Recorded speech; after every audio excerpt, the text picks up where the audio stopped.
Hey guys, आज हम लोग डाइजेशन इन ग्रास ईटिंग एनिमल्स के बारे में जानने वाले हैं कि डाइजेशन इन ग्रास ईटिंग एनिमल्स में कैसे डाइजेशन होता है ग्रास ईटिंग एनिमल्स का। ह्यूमंस की डाइजेशन तो बहुत सारे जानते भी होंगे, लेकिन जो एनिमल्स की डाइजेशन है वो कैसे होते हैं, स्पेशली ग्रास ईटिंग एनिमल्स की डाइजेशन कैसे होते हैं। Animals such as cows, buffaloes, goats, etc. grass eating animals. जो एनिमल्स होते हैं, जो भी ग्रास खाते हैं, जो भी ग्रास को लेते हैं अपने फूड के तौर पे, उनमें उन एनिमल्स को ग्रास ईटिंग एनिमल्स बोला जाता है। The grass these animals eat is rich in cellulose. जो ये एनिमल्स ग्रास लेते हैं अपने फूड में, तो उसमें रिच सोर्स ऑफ सेलुलोज होता है। Cellulose is a type of carbohydrate which can not digested by humans. Cellulose एक प्रकार का कार्बोहाइड्रेट है जो ह्यूमन्स के द्वारा कभी डाइजेस्ट नहीं किया जा सकता है। So the stomach is divided into 4 chambers. इसलिए उनके जो स्टोमेज हैं वो 4 चैम्बर्स में डिवाइड किए गए हैं, the rumen, the reticulum, the omasum और the abomasum. First, the half-chewed food is swallowed by from mouth to the rumen. जो हाफ च्यू फूड होता है, जो भी वो ग्रास को लेते हैं, तो उसको जब उस फूड को जब हाफ च्यू करते हैं तो वो माउथ के द्वारा निगल लिया जाता है और माउथ से सीधा वो रुमेन तक जाता है।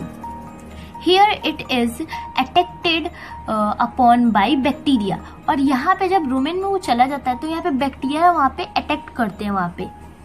These micro organisms digest the cellulose. जो इसमें माइक्रो ऑर्गेनिम्स होते हैं, वो रुमेन में जो भी माइक्रो ऑर्गेनिम्स होते हैं वो सेलुलोज को डाइजेस्ट कर लेते हैं।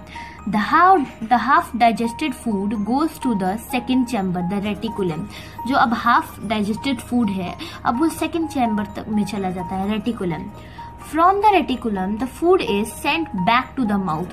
अब रेटिकुलम से फूड वापस माउथ में आता है as curd to be chewed again। और वो फिर कर्ड के रूप में आता है और उसे फिर से ग्रास ईटिंग एनिमल्स उसे फिर से च्यूड करते हैं। Chewing of the curd are called rumination। Such animals are called ruminating animals और rumination। जो कर्ड को जो चीविंग ऑफ कर्ड होता है उसे rumination करते हैं, और जो एनिमल्स उसे च्यू करते हैं उसे ruminating animals कहते हैं या ruminants कहते हैं। After passing the first 2 chambers of the stomach, the food enters the third chamber, the ओमाजुम।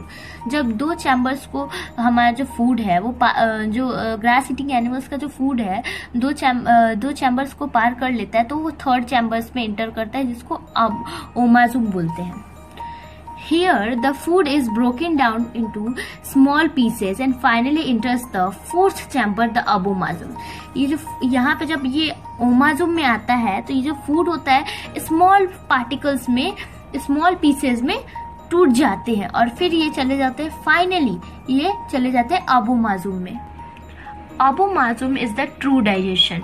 अबोमाजुम true digestion है। तो जितने भी जो भी फूड को डाइजेस्ट करने के स्टेप्स हैं, लास्ट में जाके अबोमाजुम में ही रियली डाइजेस्ट होते हैं। तो ये है ग्रास ईटिंग एनिमल्स के डाइजेशन स्टेप्स।